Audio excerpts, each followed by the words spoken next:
Bien, donc nous accueillons aujourd'hui Madame Sylvie Lefebvre, qui est professeure à l'Université Columbia à New York, mais Sylvie Lefebvre est une normalienne munie de tous les sacrements, qui était professeure à l'Université de Tours, qui est tellement brillante qu'elle a franchi l'Atlantique, recrutée par une des plus prestigieuses universités américaines.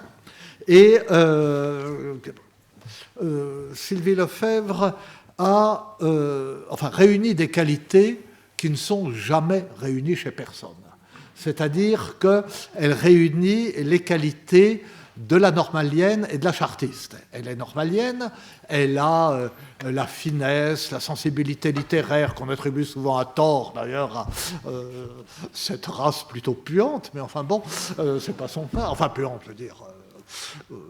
trop satisfaite d'elle-même, pas toujours à raison, à juste titre, mais dans son cas, c'est le contraire.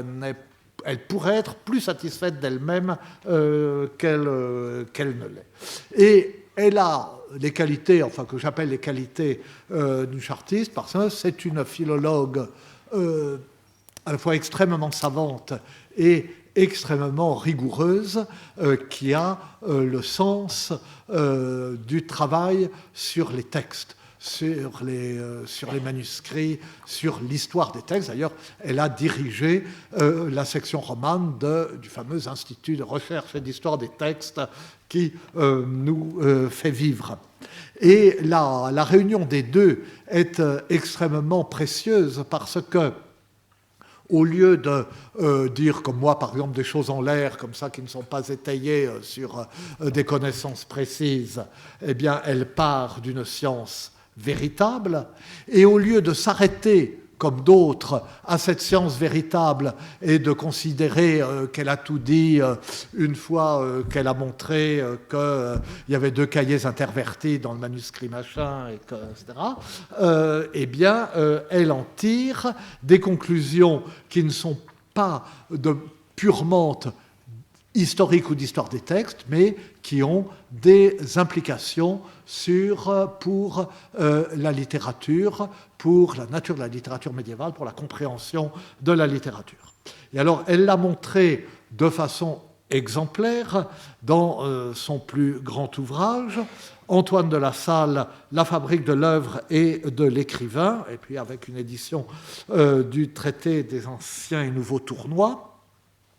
Et Antoine de La Salle, bon, je ne vais pas déflorer, c'est l'auteur de cet ouvrage qu'on appelait autrefois le petit Jean de Saintré, qu'on appelle maintenant Jean de Saintré, je n'en parle pas, elle va nous en parler, mais le simple titre Antoine de La Salle, La fabrique de l'œuvre et de l'écrivain, montre qu'elle est en plein dans le sujet de cette année et à partir d'un auteur qui est presque trop beau pour être vrai, pour illustrer les questions que nous nous posons.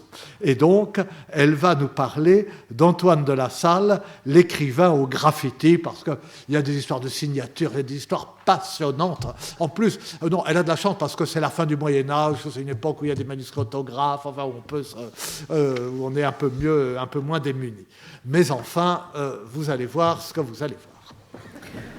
Merci. Alors, introduite de cette manière-là, ça va être difficile de rester au même niveau, donc vous m'en excuserez immédiatement.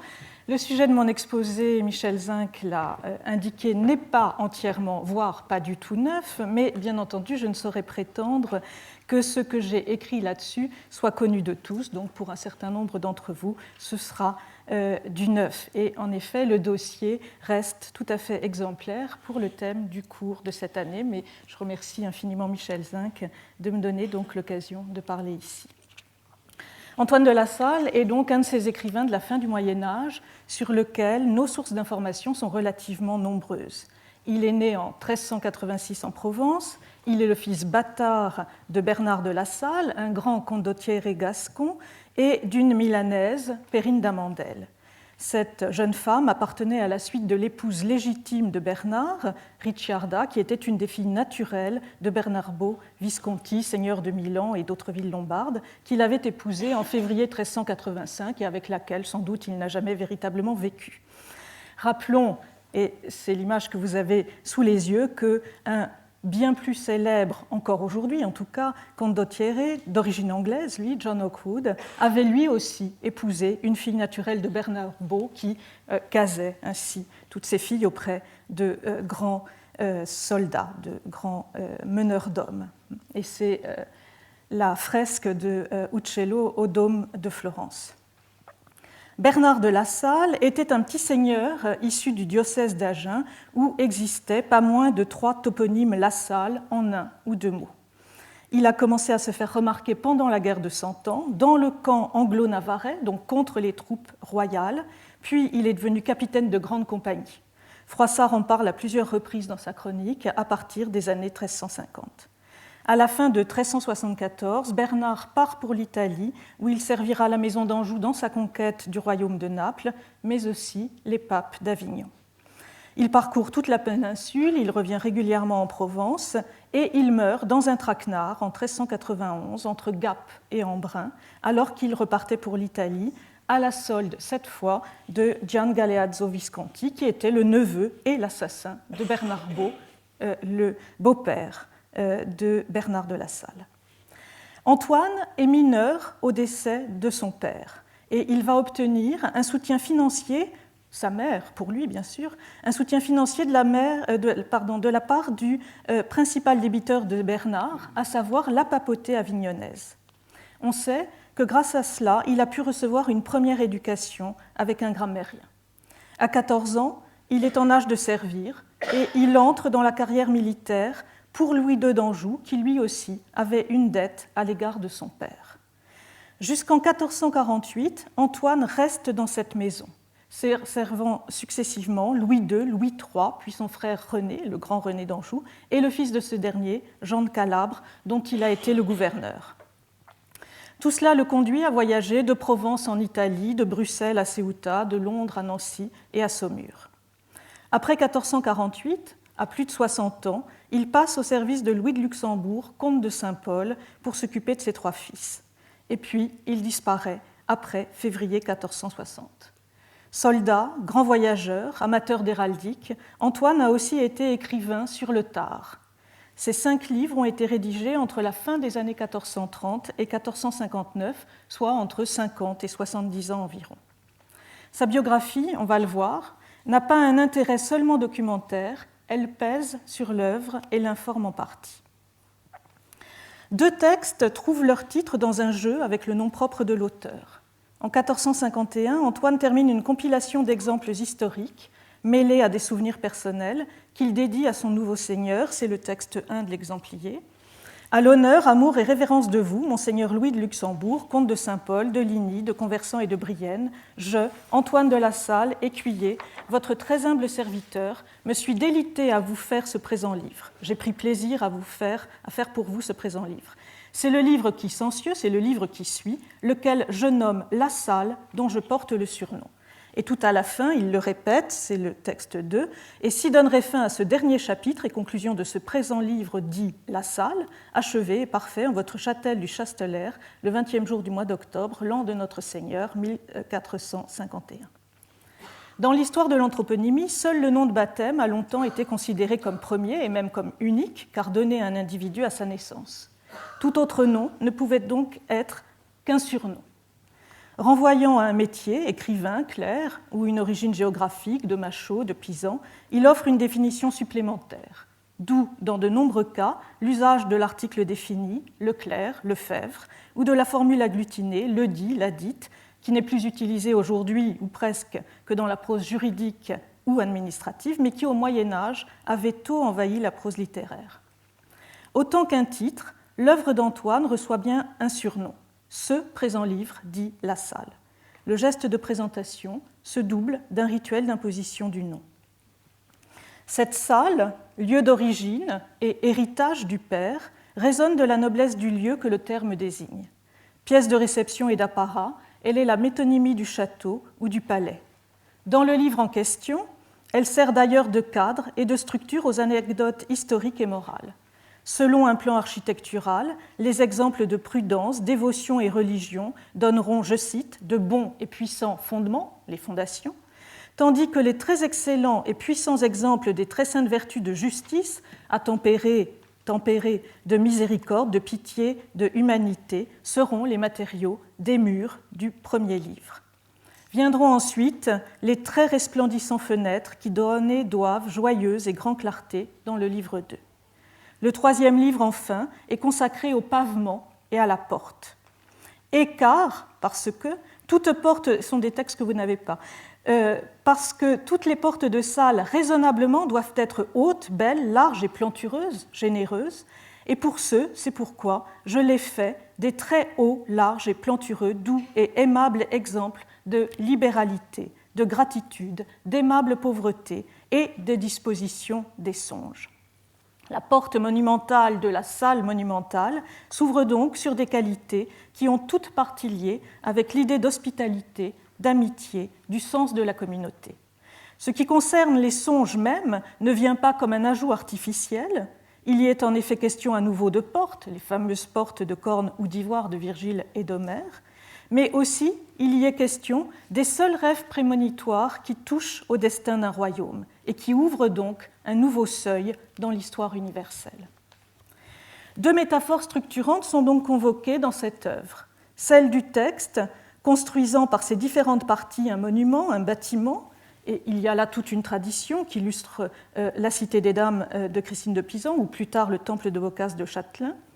Mais il y a aussi la métaphore de la mémoire artificielle comme construction d'un lieu ou de lieux imaginaires qui permettent de stocker puis de retrouver des informations nombreuses. Dans sa conclusion, c'est le texte 3, Antoine mentionne, comme en passant, tant cela est évident, le but pratique de son livre.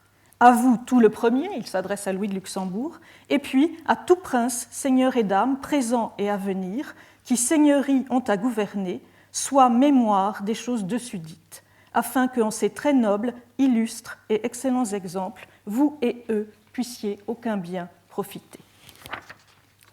Quant au geste même de la compilation, un choix d'extraits puis la disposition de ceux-ci, ce geste-là est comparé à la manière dont Zeuxis élabora sa statue de Junon. Incapable de trouver un modèle féminin parfait, il fit poser 10 jeunes filles pour, je cite Antoine de La Salle, assez mieux parvenir à la perfection de son ouvrage.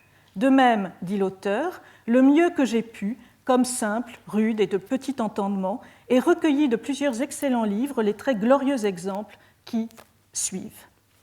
Ainsi, l'artifice de la construction, prendre des morceaux pour faire quelque chose de meilleur, l'artifice de la construction est essentiel au sens.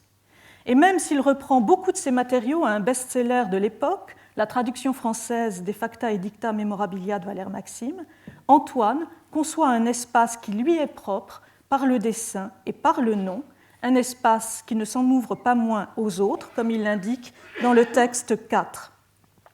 Vous, très humblement suppliant, en vous suppliant avec beaucoup d'humilité, et à tous autres seigneurs et dames, que en cette salle vous plaise vous plaise souvent ébanoyer et y repaître vos yeux, vos oreilles et vos cœurs, si en vaudrez et tous autres assez mieux. Lieu de réception, lieu de plaisir, esbanoyer, cette salle est aussi celui de la réfection, repaître, et de la perfection, assez mieux, perfection morale, bien sûr. Une dizaine d'années plus tôt, en 1442-1444, Antoine de La Salle proposait non plus une œuvre à habiter, ou pas encore une œuvre à habiter, mais une œuvre à manger. Et même, il s'offrait en quelque sorte à la dévoration publique. Reprenons un livret double écrit pour la duchesse Agnès de Bourbon, Le paradis de la reine Sibylle et le récit d'une excursion aux îles Lipari. Il étoffa ce livret en y ajoutant 28 autres éléments pris ici et là pour en faire un recueil qu'il offre cette fois à Jean de Calabre, gendre de la première dédicataire, mais aussi son ancien élève, pour le dire vite. C'est le texte 5, desquels leurs écritures, aussi de ce de ce peu que j'ai vu, vous ai fait ce petit livret. Donc il a pris dans des textes écrits, mais aussi dans ses propres souvenirs, et il a constitué donc ce petit livret que je nomme la salade, pour ce que, en la salade, se mettent plusieurs bonnes herbes. Antoine joue cette fois de la forme latine ou italianisée de son patronyme, de la Sala, qu'on retrouve dans de nombreuses pièces d'archives. La salade en constitue donc à peine une anagramme, et Antoine n'y insiste d'ailleurs pas, au contraire de ce qu'il a fait pour la salle, on l'a vu. Mais ce qui donne sa saveur à la transformation, c'est que le mot salade, comme le plat qu'il désigne, sont encore des nouveautés d'importation italienne. Laurent de Premier fait, au début du XVe siècle, traduit donc Insalatuzze d'erbucce du Décaméron de Boccace par salate d'herbe. La salade relève encore de la cuisine et pas encore du potager. C'est un plat assaisonné avant d'être une catégorie de plantes. Antoine a donc parfaitement choisi le titre de son œuvre puisqu'il en révèle le mode d'écriture, la composition au sens littéral. Il n'est pas l'auteur de toutes les herbes qui la composent, mais c'est lui qui les a sélectionnées et les a réunies. Montaigne usera encore de la même image lorsqu'au début du chapitre des noms, il souhaitera en justifier le style mêlé ou, pourrait-on dire, la cuisine. C'est le texte 6. Quelque diversité d'herbes qu'il y ait, tout s'enveloppe sous le nom de salade. De même, sous la considération des noms, je m'envoie faire ici une galimafrée de divers articles. Y a-t-il dans le choix de ces deux titres, la salle, la salade, une singularité? Il semble bien, car je ne connais qu'un autre texte français qui est pareillement reçu pour nom, celui de son auteur, ou plutôt un dérivé du nom de son fief. Il s'agit d'une compilation d'histoire universelle rédigée par un chevalier normand, Jean de Courcy, seigneur de Bourgachard. Cependant, ce titre, la Bouchardière, ne figure que dans certaines mentions d'explicites, avec des variantes fortes. Si fine se présenterait-il appelée la Boucassière ou la Boscachardine, ou enfin la Bouchardière. Jamais motivé par l'auteur du texte dans son œuvre même, il est difficile de savoir s'il est parfaitement authentique ou légèrement apocryphe. Dans une épître qu'il adresse à son confrère, historiographe du roi, Georges Chastelain, qui est l'historiographe des ducs de Bourgogne, autour de 1461, va s'amuser à jouer du nom de son confrère et de son correspondant, Jean Castel, pour faire son portrait. Il transfigure donc Jean en une architecture éblouissante de clarté, toute de verrières, fenêtres et cristal, une sorte de Castel de sa propre rhétorique. Le procédé onomastique qui assimile un nom à un lieu ou à un objet vient donc ici de l'extérieur de l'autre, qui est à la fois son rival et son confrère, et il ne constitue donc pas un titre d'œuvre, mais se fait titre d'éloge. Le geste et le choix de ces titres par Antoine semblent donc assez particuliers. Un autre indice de l'importance qu'Antoine accorde à l'inscription au sein de ses textes de ce qui le circonscrit socialement, pas seulement son nom, est la forte présence de l'héraldique. Juge du pas de Saumur, organisé en 1446 par René d'Anjou, auteur, comme vous l'avez entendu, en 1459 d'un dernier texte qu'il a consacré au rituel des anciens et des nouveaux tournois, Antoine est pourtant resté un amateur d'héraldique, amateur au sens plein. Et dans une anecdote de son dernier ouvrage, il renvoie donc certains jeunes gens peu sûrs des couleurs et des figures de leurs écus, ce qui les empêche de jouter, aux spécialistes que sont rois et héros d'armes, ce qu'il ne prétend pas être. Dans son roman historique, la fausse vraie biographie de Jean de Saintré, un personnage historique qui croise Bernard de La Salle dans les pages de Froissart, dans ce roman Jean de Saintré, Antoine a recopié les morceaux d'un armorial, donc il a pris ailleurs ce qui est l'ouvrage d'un spécialiste, il s'agit de l'armorial d'Urfé.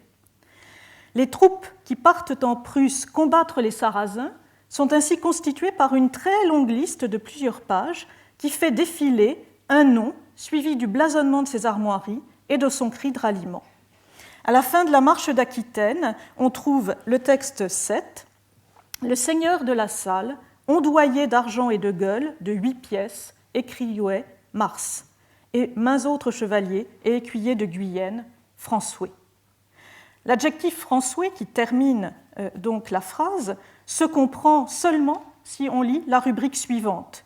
Ceux qui y furent, sont donc ceux qui participèrent à l'expédition en Prusse, de la dite marche, c'est-à-dire de la marche d'Aquitaine toujours, mais cette fois tenant le parti angloué, que pour être à celle très sainte journée, vor honoré et passé sous la bannière du roi. Donc on est pendant la guerre franco-anglaise, la guerre de 100 ans, c'est l'espace temporel dans lequel Jean de Saintré prétend se dérouler.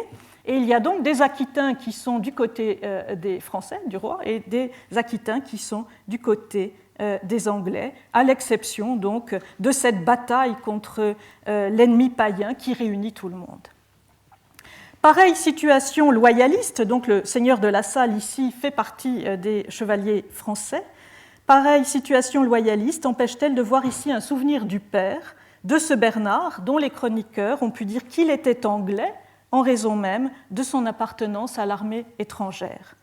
Surnom tout à fait répandu, La Salle pourrait renvoyer ici, bien entendu, à une autre famille du même nom, et il n'en manqua pas. Toutefois, l'écu qui a été décrit ici se retrouve dans une peinture de l'unique copie du Paradis de la reine Sibylle, le premier recueil donc offert à Agnès de Bourbon dans le manuscrit de Chantilly, et qui est datable par ses peintures des années 1440-1450. Les armes de la duchesse, je ne sais pas si j'ai une flèche, les armes de la duchesse figurent sur l'écu posé sur le coussin du siège. Bourbon d'un côté et les deux Bourgognes de l'autre côté. De même, l'écu qui se trouve à terre, qui est donc un ondoyé d'argent et de gueules de cette pièce, existe dans d'autres manuscrits du XVe siècle. Il s'agit alors des armes de la grande famille des Rochechouart. C'est donc à eux qu'on a attribué l'écu de cette scène.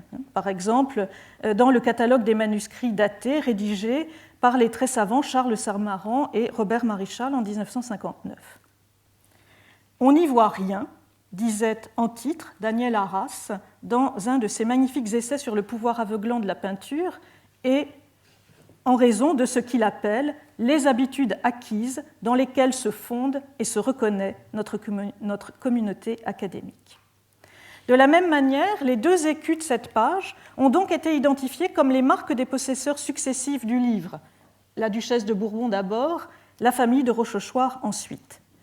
La mise en scène particulière de ces écus a ainsi été soigneusement ignorée et est passée comme inaperçue, alors même qu'elle est, ou bien peut-être parce qu'elle est, exceptionnelle. Pour commencer, on peut y reconnaître une scène de dédicace. Le texte en regard sur la page en face le confirme, et c'est le texte 8. À très excellente et très puissante princesse et ma très redoutée dame, madame la duchesse de Bourbon et d'Auvergne, comtesse de Clermont et de Forez et dame de Beaujeu, etc. Et puis un peu après, et car, parce que toute promesse se doit loyalement acquitter, pour ce, ma très redoutée dame, vous envoie par écrit et pour trait les monts du lac de Pilate et de Sibylle, et aussi tout ce que j'ai pu voir et moi informé par les gens du pays, le 18e jour de mai, l'an 1420, que je y fus, si comme après s'ensuit. Et donc, il lui envoie aussi la relation de tout ce qu'il a pu recueillir auprès des gens du pays lors de sa visite en ces lieux, Mont du Lac de Pilate et de Sibylle, le 18 mai 1420.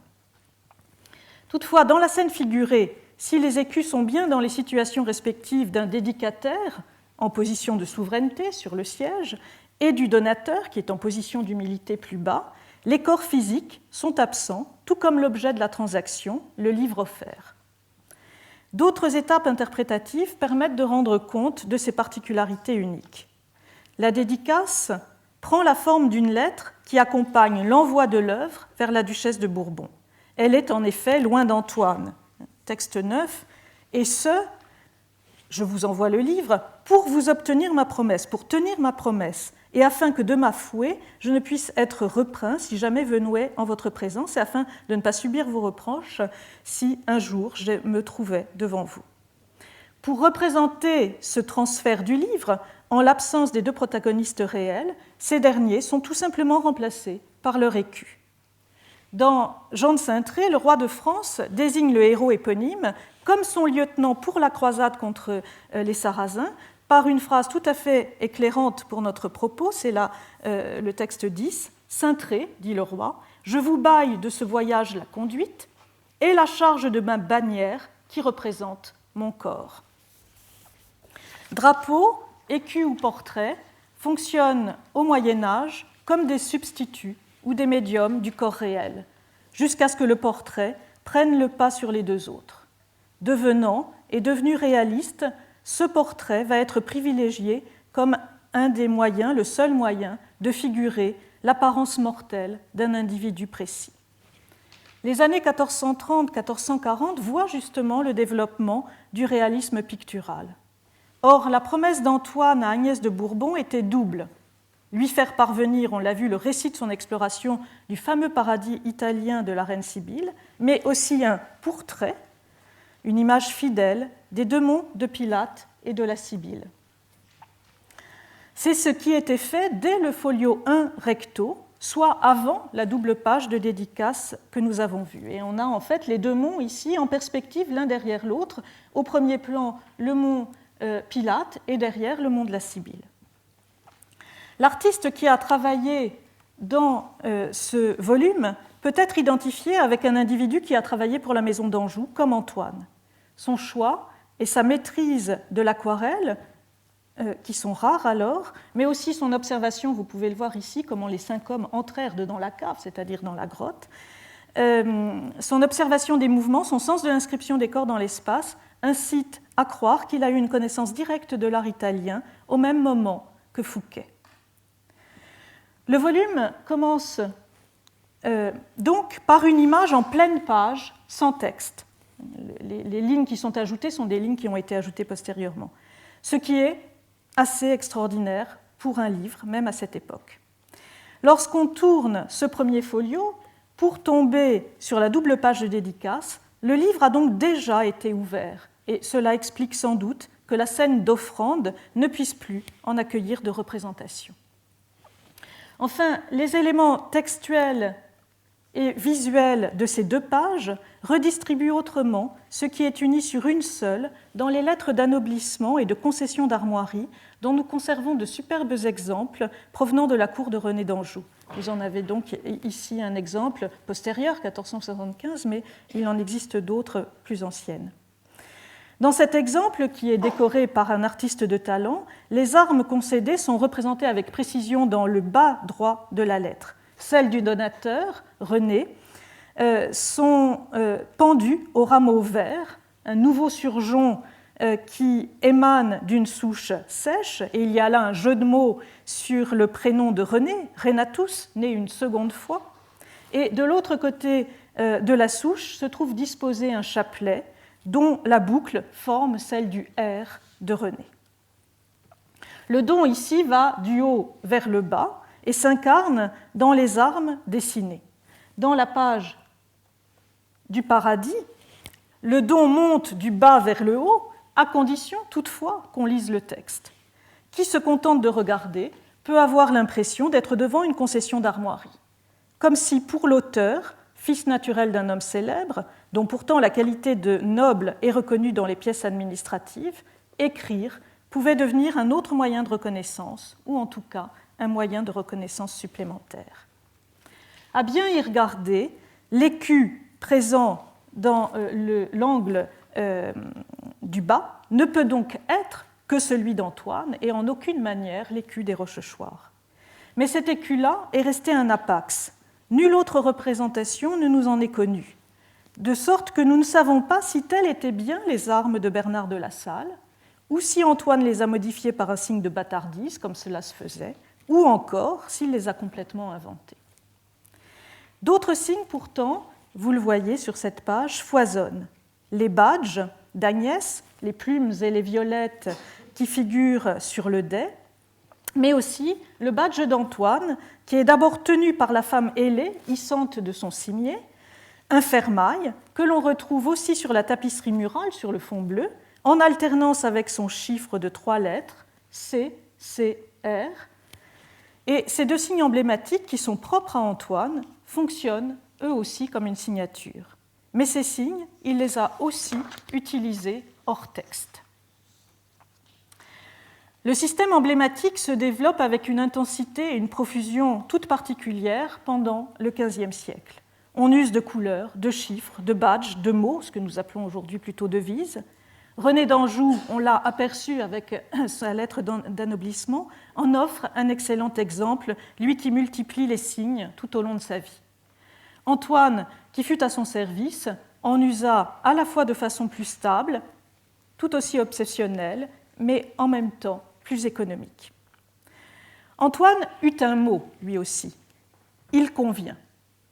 Ce dernier, légèrement prolongé, forme l'incipit de chacun des titres de la salle, le premier texte que nous avons évoqué, ce texte de 1451. Chaque chapitre commence par « Il convient savoir que ».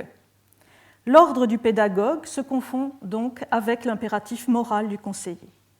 Ce type de signature indirecte, perceptible uniquement par un cercle de connaisseurs ou de connaissances, il faut savoir que « il convient » est le mot d'Antoine, se retrouve dans une œuvre du cercle angevin un peu postérieure.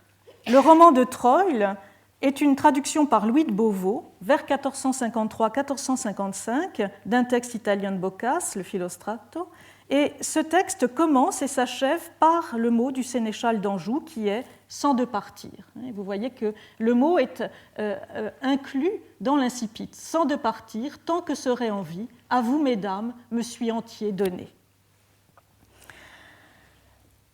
Dans deux manuscrits, le procédé, le jeu, a été si bien identifié qu'à l'incipit, la devise est remplacée par celle du commanditaire du livre, jointe à d'autres signes emblématiques. Et ici, vous avez le manuscrit qui a été copié pour Marie de Clèves, très peu de temps après la composition de l'œuvre. Vous voyez que l'incipit, ici, véritablement semble commencer à « Tant que serait en vie, mesdames, à vous tout entier me suis donné ». Mais ce qu'on voit au-dessus, c'est une sorte de page emblématique complète avec des chantepleurs, cet instrument qui sert à arroser les fleurs. Au centre, l'écu de Marie de Clèves, son chiffre, LM, et puis sur la première chantepleur en haut, son mot, rien ne m'est plus. Et donc, si on reconstitue tout, en fait, il faudrait penser éventuellement, même si ça ne fait plus sens, que rien ne m'est plus vient se substituer au sans de partir du traducteur Louis de Beauvau. Les trois éléments que nous venons de voir, le badge du fermail, le chiffre CCR et le mot il convient, se trouvent réunis avec le nom, la salle, sur une des pages de garde d'un manuscrit latin de Cassiodore conservé à Carpentras. Ce manuscrit, qui est datable du milieu du XIVe siècle, est passé entre de nombreuses mains.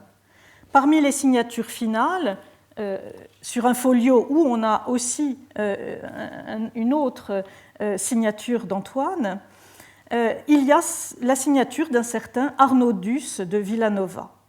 Il pourrait s'agir d'un Provençal, d'un Arnaud de Villeneuve qui mourra en 1463, qui fut surnommé le Chevalier parce que Louis III d'Anjou le consacra tel lors de son expédition italienne de 1420. Difficile de dire si ce Cassiodore appartint véritablement un jour à la salle ou si, avec tous les noms qu'on y relève, il s'agit plutôt d'une manière de Liber Amicorum, un livre sur lequel des amis ou des connaissances ont posé leur marque. 1420, en tout cas, c'est la date qui vit Antoine repartir en Italie, lui aussi avec Louis III, mais pour faire son excursion dans les monts Sibyllins. Dans les années 1970, un épigraphiste italien eut la surprise de découvrir le chiffre, la photo est très mauvaise, vous m'excuserez, et le badge d'Antoine, gravé sur la paroi peinte de deux églises situées sur la route entre le nord de l'Italie, Norcia et Rome, c'est-à-dire à Assise, ici, dans la basilique Saint-François. Vous voyez le badge, le fermail, et il y a les trois lettres CCR qui, malheureusement, ont été oblitérées par le flash. Vous voyez aussi un écu, plus bas, qui n'est pas celui d'Antoine, mais il n'était évidemment pas le seul à graffiter. Et puis, ce même chiffre et ce même badge se retrouvent aussi à Spolète, dans l'église de Saint-Grégoire-le-Grand, sur la fresque d'une sainte qui figure à hauteur d'homme. Et là, l'image est en couleur, elle n'est pas meilleure, je m'en excuse encore. Donc vous pouvez distinguer peut-être CCR, le badge, peut-être un peu moins mal sur celle-ci. Et vous voyez qu'en dessous, on a aussi une autre inscription, mais qui a été caviardée, grattée. La Salle n'est évidemment pas un prémoderne graffeur, tagueur, artiste marginal et rebelle. Ces graffitis appartiennent au contraire à une mode durable qui voit de nobles chevaliers en voyage graver ou faire graver leurs signes identitaires, les armes, le nom, des emblèmes, sur les murs de monuments publics afin de laisser une trace de leur passage. Et Montaigne, on le sait, en fit encore de même. Mais il y a plus singulier finalement que cette inscription sur des murs, qui répond à une mode. Et cela se produit dans le cadre du livre. Dans le récit de son excursion, Antoine dit avoir été bloqué très vite. Il n'a pas pu aller très loin dans son exploration spéléologique, lorsqu'il a voulu explorer lui-même la grotte dite de la Sibylle. Il ne renonça pas pour autant, non pas à y pénétrer, mais à y faire pénétrer plus avant le lecteur, et ce, au moyen de toute une série d'histoires successives racontées par plusieurs témoins. La progression spatiale se conjugue donc à une régression temporelle. Mai 1420 date de la visite d'Antoine, mais il s'arrête à la première chambre carrée. De là, on remonte à une date antérieure grâce au récit de 5 jeunes gens, ceux que vous avez vus pénétrer dans la grotte dans une des images que j'ai montrées auparavant, comment les 5 hommes entrèrent dedans la cave. Mais ceux-là rebroussent eux aussi chemin assez vite, effrayés par des vents violents. Ensuite, Antoine reçoit diverses confidences à propos d'un prêtre du pays qui, dans les années 1360-1370, aurait guidé un chevalier allemand et son écuyer, cette fois-ci jusqu'à la seconde grande grotte, dont l'issue est gardée par des portes battantes de métal. Au-delà de ces portes s'ouvre véritablement le paradis de la Sibylle, donc au terme d'un parcours en partie initiatique. C'est enfin de ce chevalier allemand que les gens du pays tiennent la description du paradis même et de ses règles. De ce faux lieu de délices, où les femmes se transforment en serpentes, du vendredi minuit au samedi minuit, il n'est possible de repartir qu'au terme de 8, puis de 30 et enfin de 300 jours. Au-delà, le visiteur est contraint d'y demeurer à jamais, et il est damné, bien sûr. Dans le cas du chevalier allemand, une soudaine conscience de son péché le pousse à repartir avec son écuyer pour courir se confesser au pape à Rome. Le pontife, à titre d'expiation, lui fait attendre son pardon. Et pendant ce temps-là, l'écuyer en profite pour manœuvrer, il n'a qu'une envie, retourner dans ce paradis, et il fait croire aux chevaliers qu'ils vont être tous deux arrêtés. Maître et serviteur se réfugient alors au paradis, à jamais.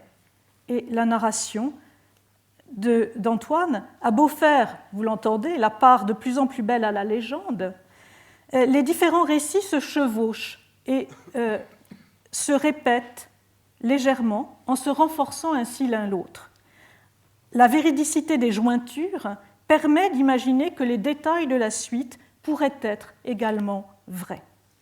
Le tout crée un effet de vraisemblable fantastique bien plutôt que de merveilleux incroyable.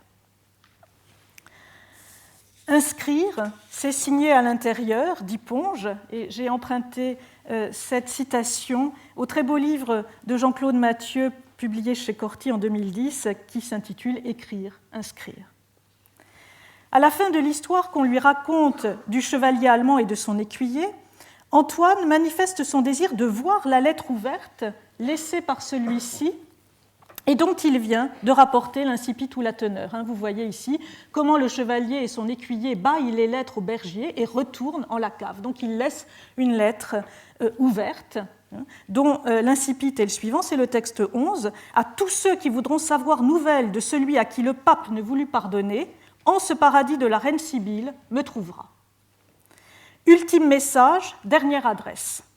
La lettre, par son existence, témoignerait de la vérité de tout le récit. Pourtant, Antoine ne cherche pas véritablement la lettre, mais cherche quelque chose dans la lettre. Texte 12, « Lors je demandais à voir la lettre et qui l'avait, je demandais à savoir qui possédait la lettre, seulement pour savoir leur nom.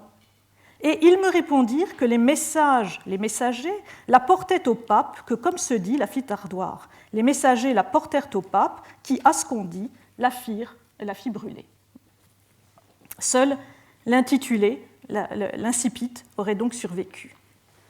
Après le feu, c'est un autre procédé d'effacement du nom qui va être mis en scène.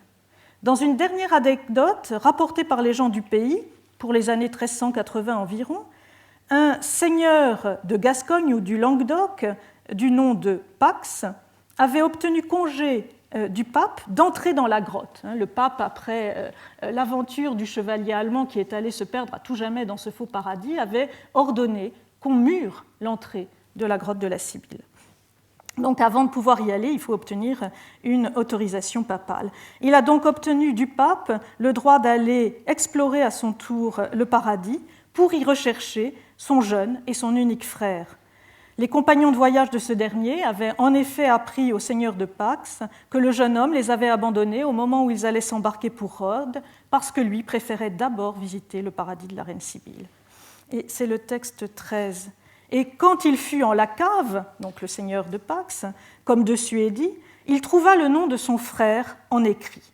Mais onc, je ne l'ai pu savoir, mais je n'ai jamais pu savoir quel était le nom de ce frère. Lors commença son deuil, comme ils m'ont conté, donc alors commença ces manifestations de douleur, et ici vous le voyez évanoui même devant l'entrée de la grotte. Un deuil qui était très piteuse chose à ouïr, et en telle manière que ne fut oncle celui à qui le cœur ne larmoya, donc un deuil absolument qui appelait à la pitié, et il n'y avait personne qui ne pleura pas. Mais autre remède n'y put nul mettre, mais on ne put y remédier, sinon que, fort qu'il égratignât tant le nom de son frère, que n'est hors celui qui le puisse ne sache lire. Il gratta tant le nom de son frère que désormais plus personne ne peut le lire. Et la cause pourquoi il le fit, et la cause de cette action, nul ne le sait, personne ne la sait, fort que l'on comprend qu'il le fit afin que nul ne trouvât jamais. On ne peut en comprendre donc la raison, sinon que, évidemment, c'était fait pour que personne ne trouve jamais ce nom. Gratter le nom gravé du frère cadet revient à détruire la mémoire d'un être damné, à le faire disparaître à jamais, puisqu'inversement, ce seul graffiti a avéré sa présence au paradis pour son frère aîné. Cette oblitération de la trace est si parfaite que même le souvenir du nom a été oublié par le témoin de sa découverte, un certain Cola d'Amandola. D'où la notation d'Antoine, « On que je ne l'ai pu savoir, je n'ai jamais pu connaître ce nom », curieusement placé à première vue, juste après la mention de la trouvaille. On trouve le nom, mais on ne peut pas le savoir. Lire le nom gravé comme un véritable signe corporel est sans aucun doute à mettre en relation avec les signes de validation que constituait au Moyen-Âge l'usage d'empreintes de doigts ou d'éléments corporels, des cheveux, des poils de barbe que l'on attachait à certains actes. Car l'écrit à l'intérieur du paradis redevient inscription, ravivant le vieux lien entre graphein, écrire, et griffer, le parchemin et la peau d'un corps. Le geste, le verbe qui réalise la désinscription, la disparition, appartient d'ailleurs au même registre, égratigner. Antoine a déjà pratiqué cette assimilation entre corps écrit et corps réel, plus haut dans son texte, tout à la fin de l'épisode du chevalier allemand. Le pape avait alors ordonné que soit condamné l'accès à la grotte. C'est le texte 14. Toutefois, donc qu'il soit venu ne qui que les faits, et pourtant, d'où que cela vienne et quiconque les fait, est l'entrée ouverte. L'entrée est encore ouverte, ainsi que j'ai dit.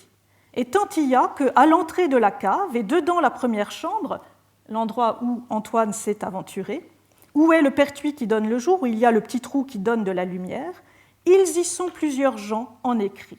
Il y a là plusieurs personnes en écrit, qui à très mal peine se peuvent lire, qui peuvent se lire très difficilement. Mais entre ceux, mais parmi eux, j'ai trouvé le nom d'un Allemand qui est en telle manière écrit dedans la roche comme ci-dessous est, qui est écrit de la manière même dans le rocher, dans la pierre, comme dans l'image ci-dessous, plutôt à côté.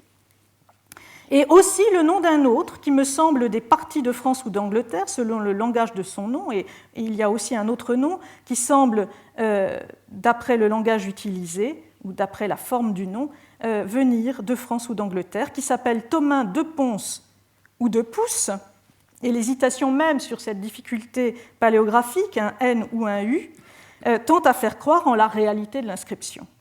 Et plusieurs autres qui de la moiteur de la roche sont couverts, et bien d'autres non, mais qui sont recouverts par la moisissure du rocher. Sur le folio suivant, on trouve de fait, donc, comme en fac-similé, la reproduction de ces deux signatures. Donc le nom, qui n'a pas été donné dans le texte au moment où il est découvert, mais qui est donné comme en fac-similé à Hans van Borg Intrawitt. Donc c'est le texte 15, Hans van Banborg Intrawitt, mais ne dit mi qu'il saillit, mais il ne dit pas qu'il ressortit, donc si la chose est vraie, et donc si la chose est avérée, je crois que soit le chevalier de Sully, j'imagine que cela peut être le chevalier dont il a été question, le chevalier allemand qui s'est perdu à tout jamais dans le paradis. Et puis ensuite Thomain de Pouce, et Sestuy ne dit mi qu'il entra ne saillit, et celui-ci ne dit pas s'il est entré et ou sorti, et si ne c'est nul, si ce fut l'écuyer de Sully ou autre, et donc personne ne sait s'il s'agit de l'écuyer dont il a été question ou d'un autre. On peut remarquer que ce qui semble décisif pour tenir d'une part comme probable que le premier nom est bien celui du chevalier de l'histoire, et d'autre part pour ne rien affirmer à propos de Thomain de Ponce, est un élément absent dans le second cas. Il met son nom, mais il ne dit pas s'il est entré, sorti, il ne dit rien de ses mouvements, mais un élément qui excède la simple signature, un verbe, intrawitt. Mais en fait, les choses ne sont pas si simples. Dans la foulée de la découverte des deux noms, et avant leur transcription, Antoine dit qu'il a imité leurs gestes, texte 16. Et semblablement, je écris mon mot et ma devise, mais à très grande peine, tant est le rocher dur. De la même manière, j'écris mon mot et ma devise, mais avec beaucoup de difficulté, tant le rocher est dur. Si pourront dire les autres que je, Antoine de La Salle, ai été dedans. Ainsi, tous les autres pourront dire que moi, Antoine de La Salle, j'ai été à l'intérieur du paradis. Ce que à Dieu ne plaise, ne voudrait avoir fait. Dieu plaise qu'il n'en fût rien, et je ne voudrais surtout pas avoir agi ainsi. Il apparaît donc que tout nom trouvé à l'entrée de la grotte est susceptible de signifier que son porteur est allé bien au-delà de ce point, ce qu'Antoine donc craint qu'on dise de lui. Voire n'est jamais ressorti du paradis de la reine Sibylle, comme le chevalier allemand, comme le frère du seigneur de Pax. Comme si, dès que l'on entrait sous terre, dans la montagne de la Sibylle, on atteignait un point de non-retour. Et justement, tout à la fin de son œuvre, Antoine va révéler qu'il est bien resté prisonnier du paradis. Il suffit de lire correctement le passage numéro 17, là où il s'adresse à nouveau à la duchesse de Bourbon, sa première dédicataire.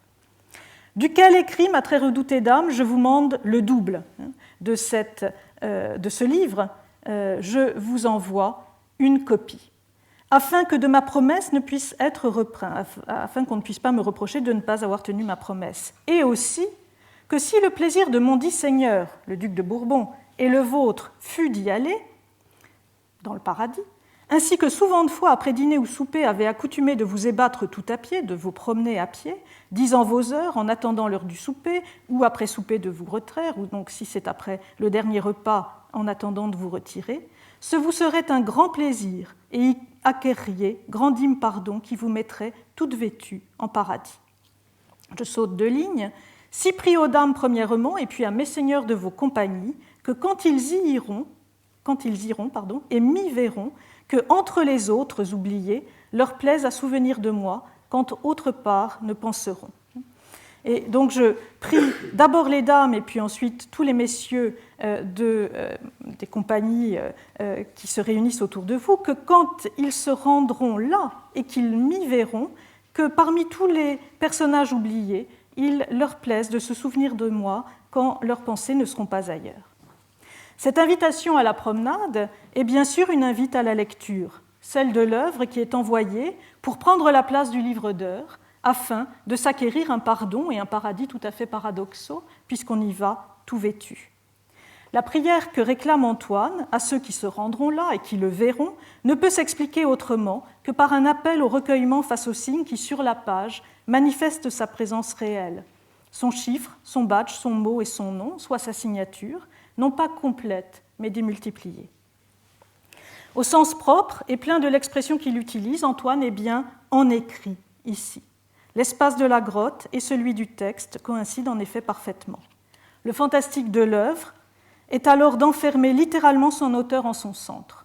Mort et vivant, Antoine s'y est lui-même entombé, enseveli, mis au tombeau.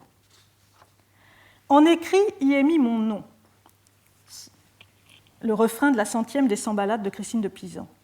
C'est ainsi que Christine signait son premier recueil de 100 ballades dans les années 1390 par un vers refrain à décrypter pour y chercher une anagramme dont le vers 5 indiquait que, de fait, elle s'y était nommée proprement. Dans la locution verbale, mettre quelque chose en écrit, qui est ici préférée à sa variante mettre quelque chose par écrit, la préposition est importante. En n'est pas un simple synonyme de par. Elle indique précisément l'endroit où le nom a été déposé, dans le mot écrit. Mieux, la préposition fait partie du lieu écrit où le nom doit se retrouver. En écrit forme l'anagramme de Christine. Au moment donc où elle se fait un prénom par son travail poétique, Christine se dissimule par jeu dans l'écriture. La Salle, au contraire, s'inscrit plus qu'en toutes lettres. Il s'inscrit, on l'a vu, en tout sens, en tout signe, au cœur de son œuvre. L'une se fond et se dissout dans les lettres, l'autre s'affiche dans un livre, construction susceptible de mieux défier le temps qu'un monument funéraire. On a cherché une signification cohérente pour l'ensemble des éléments disposés sur la page, sur le mur de la grotte. Et je vous ai donné l'explication que Fernand de Sonnet proposait de ce qu'il considérait comme un rébus en 1946. Je ne lirai pas tout. Je confesse, dit-il, que j'ai hésité longtemps avant de mettre en avant mon interprétation du mot d'Antoine. Il désigne d'un seul terme ce mot, qui n'est pas juste ici, mais vous voyez bien qu'il considère le tout comme devant faire sens de façon systématique. Cet essai de solution n'a d'ailleurs rien de péremptoire, mais qui dirait mieux ? C égale 100, X égale 10, c'est l'enfance de l'art. Les premiers signes de ce rébus peuvent donc se lire soit 210, soit 110. Mais le fermail, si fermail il y a. La miniature symbolico-héraldique du manuscrit de Chantilly nous invite à chercher du côté de l'héraldique, précisément. Or, le fermail est un meuble héraldique, un meuble à jour et proprement vidé, ce qui se dit en langage du blason percé. Donc, il choisit de lire CX plutôt 100, 110 et de lire le fermail à la suite comme percé, donc on a 100, 110 percé. Il préfère donc cette seconde interprétation à cause même de la devise « il convient ». Convenit latin est la troisième personne du singulier de l'indicatif du verbe convenire qui signifie se réunir dans un même lieu, se rassembler. Antoine, nous l'avons dit, joue sur son patronyme La Salle. Il insiste sur le fait, voire assez lourdement, que ce patronyme veut dire l'endroit où l'on se rassemble. Nous aurions donc affaire à une sorte de formule de rassemblement. Antoine aurait pris pour mot un cri de ralliement. Sans disperser, il convient La Salle, etc. Malheureusement, vous avez entendu que tout d'un coup, ce que j'avais identifié moi comme un R était devenu un X, mais malheureusement, le X est bien un R, et donc tout s'écroule. De plus, ainsi qu'on l'a vu, Antoine a parfois semé seulement quelques éléments de ce qui est pris par Fernand de Sonnet pour un système. Il convient, on l'a vu dans les insipides de chaque chapitre de La Salle, CCR et son fermail dans les églises italiennes, au dernier folio du manuscrit de Carpentras, et puis aussi sur la double page de dédicace du manuscrit de Chantilly. Plutôt qu'à un rébus, nous avons affaire à un puzzle, mais dans l'autre sens du mot anglais, c'est-à-dire de ce qui fait mystère, qui reste mystérieux et troublant. Les pièces ont beau parfois en être offertes toutes ensemble, elles ne s'ajustent qu'en partie. Si le fermail est un signe de clôture, comme le fermoir d'un livre, le chiffre triple CCR, et ça n'est pas n'importe quel R, c'est un R barré, c'est-à-dire ce qui sert normalement à abréger rum en latin ou rond en français. Ce ne sont pas les initiales combinées des noms et des prénoms d'Antoine et de la seule épouse qu'on lui connaisse, une certaine Lyonne Célérier de la Brosse, épousée vers 1436. Ce qui est pourtant la solution pour les 3/4 environ des chiffres. La plupart des chiffres sont des chiffres matrimoniaux. On peut se demander alors, si on veut jouer à ce jeu des chiffres, s'il ne pourrait pas s'agir d'évoquer le nom d'une des propriétés provençales qui avait été concédée à Antoine de la Salle par Louis III d'Anjou, le château de Céderon, 2C, C2, rond. Mais ce faisant, je propose à mon tour une lecture en rébus et je n'en suis pas intimement persuadée. On ne peut rien faire non plus de l'abréviation épigraphique qui a servi dans l'Antiquité, CCR barré pour Curator Civium Romanorum. Sauf à imaginer qu'Antoine aurait fait sienne une fonction de l'Antiquité dont il aurait pu voir la gravure quelque part. Et on a évoqué, pour le grand bâtard Antoine de Bourgogne, de lire son chiffre à 3 lettres, là aussi, INE, comme Imperator Navalis Exercitus, ce dont il avait eu la charge. Mais qu'Antoine ait pu se donner comme Curator Civium Romanorum serait évidemment tout à fait étrange. Je ne peux donc qu'avouer l'impasse où je me trouve pour ce chiffre, et le mystère demeure entier. Le mystère était peut-être souhaité, même si certains étaient capables de le percer autrefois. Pourtant, l'anecdote du seigneur de Pax en quête de son frère, la rencontre à Rome plus tard, et je n'en ai pas parlé, d'un certain Gauthier de Ruppe qui prétend que selon la légende familiale, son grand-oncle paternel aurait disparu dans ce paradis sibyllin et qui demande à Antoine qu'il rencontre à Rome « Vous n'avez pas des nouvelles de mon grand-père, de mon grand-oncle paternel, vous qui venez de visiter le paradis de la Sibylle ?» Donc, toutes ces histoires font du récit d'exploration très clairement une recherche familiale, une recherche des origines. Secrètement, puisqu'il délègue à d'autres figures ce souci, Antoine ne dit jamais qu'il cherche personne dans ce paradis, Antoine se fait en fait un nouvel aîné à la recherche d'un père disparu sur le chemin de l'Italie. Ainsi que le dit Daniel Poirion en préface à la traduction très précieuse que Francine Morat donna autrefois du paradis de la reine Sibylle, on peut se demander si Antoine n'a pas rêvé que ce père, nouvel Ulysse, avait séjourné chez une Circé ou une Calypso souterraine. Le thème sibyllin de cette fornication paradisiaque, déguisée en expédition spéléologique, rejoint donc la question que se pose Hippolyte au sujet de Thésée, vainqueur du labyrinthe. J'ignore le destin d'une tête si chère, j'ignore jusqu'aux lieux qui le peuvent cacher.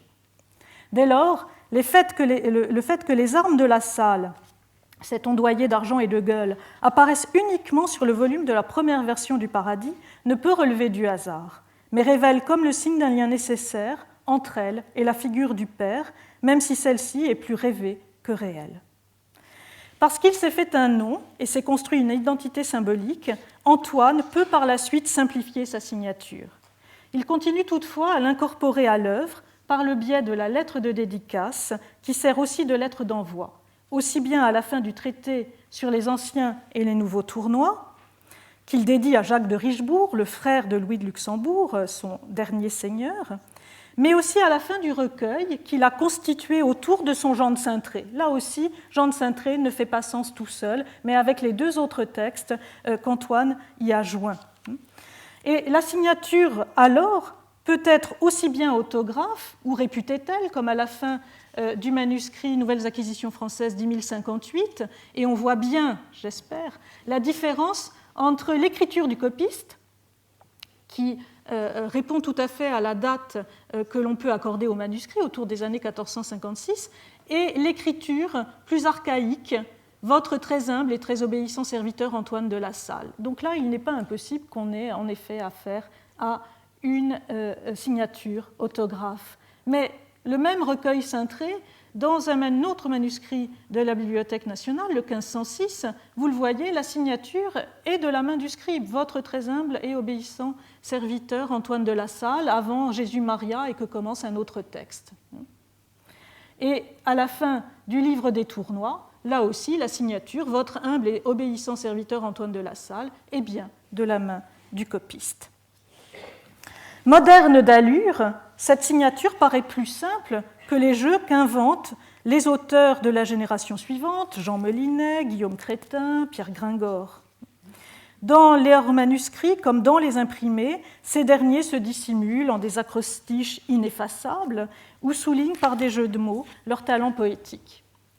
J'ai tenté de montrer que cette simplicité d'Antoine, dans les signatures donc, des lettres d'envoi de certaines de ses œuvres, cette simplicité n'est qu'apparente et qu'elle a été conquise au terme d'une recherche d'identité complexe où la vie et le signe se mêlent étroitement. Je vous remercie.